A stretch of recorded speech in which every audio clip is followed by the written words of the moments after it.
Hi guys, this is Creative Philosophy and my name is Alex Omidvar. I'm today giving you a good analysis of the book Thus Spoke Zarathustra by Friedrich Nietzsche. So I think before I go into the book, it's important to understand why Nietzsche used the character of Zarathustra. And he said in one of his speech to one of his friends that the reason he chose Zarathustra was first and foremost because Zarathustra was the first character who introduced the concept of good and evil, and who came up with the idea that morality exists. And so Nietzsche traced back what was the initial cause of the idea of morality, of good and evil, and the idea that there is a reward after death, and the idea of eternity, the idea of heaven, the idea of hell. All these things were fully explored in the time of Zarathustra as a prophet, as a Persian prophet. So essentially the reason Nietzsche is using Zarathustra is to turn it back on his head. In a sense, he wants to demolish the idea of morality and good and evil and all these things by using Zarathustra, because one of the doctrines of Zarathustrianism was truthfulness, and Nietzsche's using truthfulness in the character of Zarathustra to demolish the concept of good and evil, to demolish the concept of morality, and to demolish the metaphysical foundation altogether. So he's using the character because he thinks that, and it's almost historically true, that Zarathustra is perhaps the first person who came up with these ideas, and he uses Zarathustra because he was the first, and therefore he has to be he also has to be the person who destroys the idea, the concepts that I just referred to. So just a bit of context. And Zarathustra wants to use truthfulness to show that such a thing as morality doesn't exist, to show that, the concept that God is dead, which I disagree with, by the way. I'm just describing what Nietzsche is trying to do. So we're moving on from context now. It's a very difficult book to get your head around because it does not have a good structure. It lacks a systematic structure, but also this is very hard to understand if you don't read some commentary with it, and if you don't understand, if you're not aware of the other works that Nietzsche produced. For example, the book called The Will to Power, or Beyond Good and Evil, or The Gay Science. One has to have some understanding of those works in order to understand better the concept of Zarathustra in the books of Thus Spoke Zarathustra. So some of the central themes of this book is the idea of the Übermensch, or in literal terms, literal meaning means the Overman or the Superman, and it is not the same Superman as the hero Superman.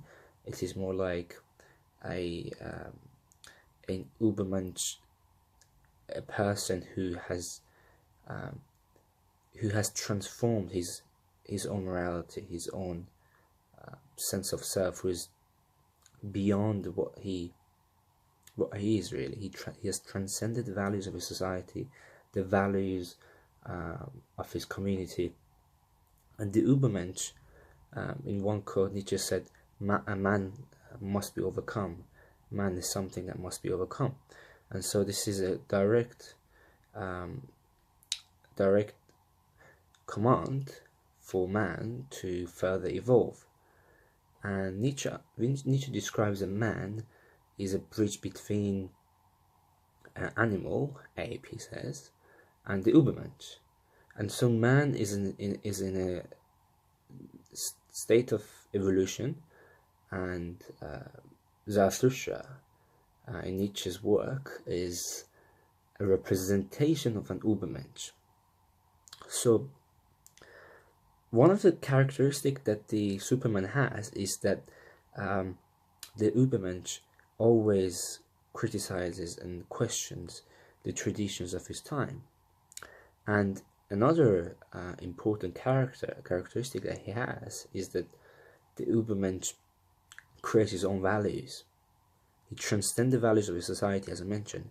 There's a very good quotation in Thus Spoke Zarathustra that really explains this, it captures this in a really good manner. And I'll quote, Nietzsche says, "One must have chaos in oneself in order to give birth to a dancing star." And this is fascinating because Nietzsche is trying to attack the idea of the Christian God who commands morality, who tells people what to do and what morality is, what good and evil is. And Nietzsche is trying to say that if you don't have the sense of chaos in you, if you're not willing to create new values, then you don't really have any capacity to transcend yourself. You're just following your own society's rules. You're not an individual anymore. An individual is, of course, someone who has creative powers, who can transform himself into a different form. And one must have chaos in oneself in order to give birth to a dancing star.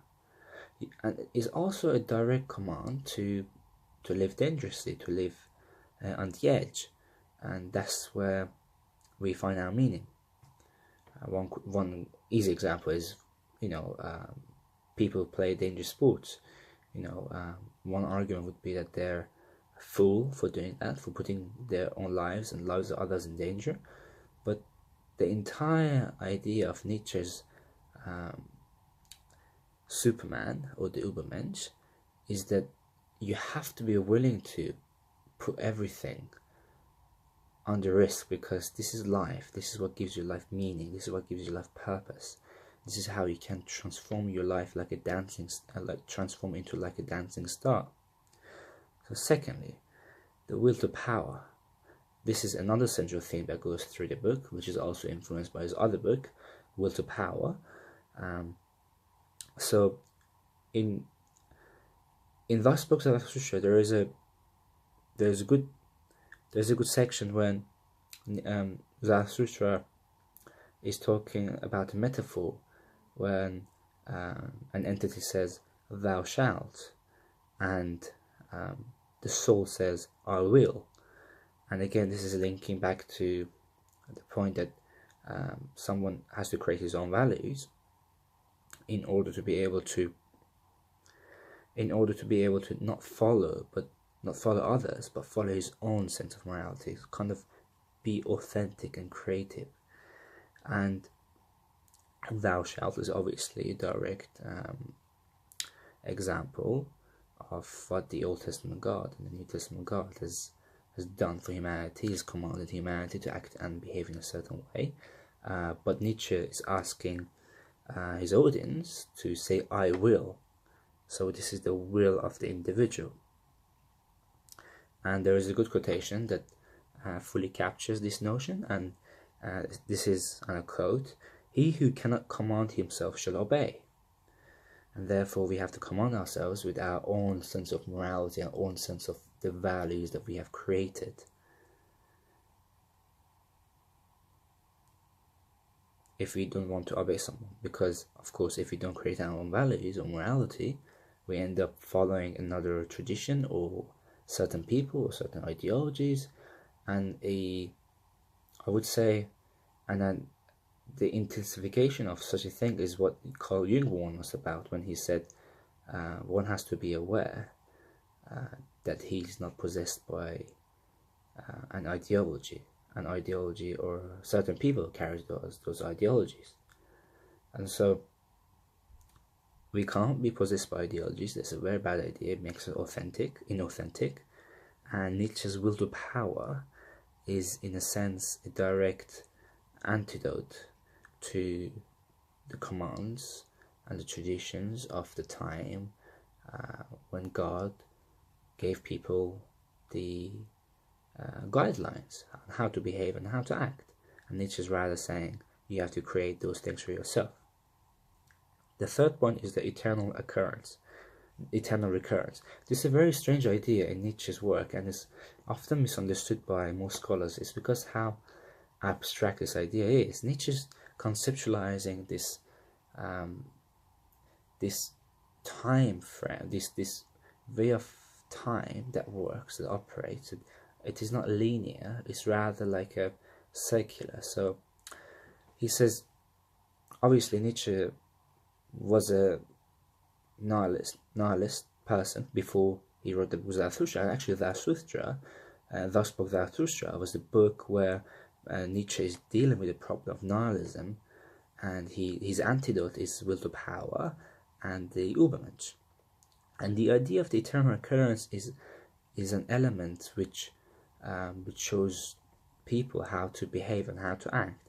And it goes something like this. I might not be able to fully express it because how difficult it is, but it is like this. It is very similar to Kant's notion of the categorical imperative, but it's more abstract. And the idea is that act in a way that if it's repeated eternally, then it is still something that you would do.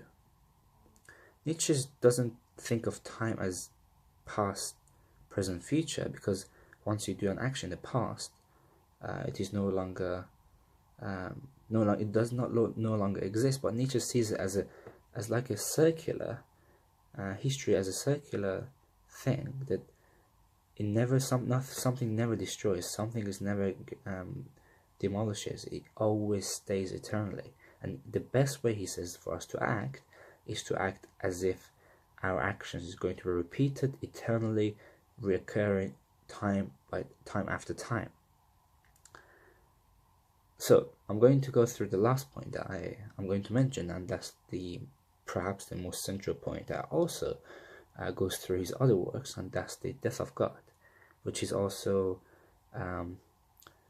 a direct corollary, which the Übermensch, the idea of the Übermensch, is a direct corollary of the death of God. So first, the death of God is an idea that Nietzsche came up with in his work. I think it was Will to Power. If I'm wrong, you let me know.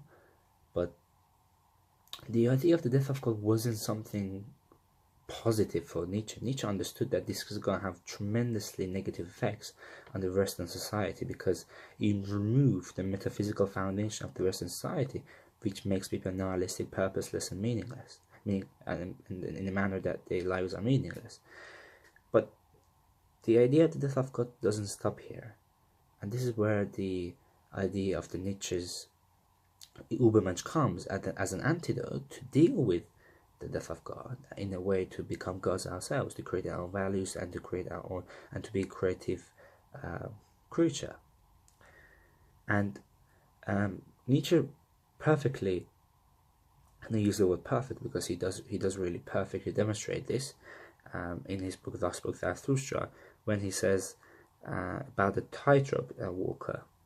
And the tightrope walker is a representation of man, because a tightrope walker does a dangerous thing, and in his book the tightrope walker is tumbling around, and he's very unstable, and he actually fails, which shows that man is standing on an abyss, and man is in a very dangerous position. If he's pushed a little bit, he's going to be knocked over, which is what's going to happen to many people who are nihilistic and in a sense have no meaning in their lives.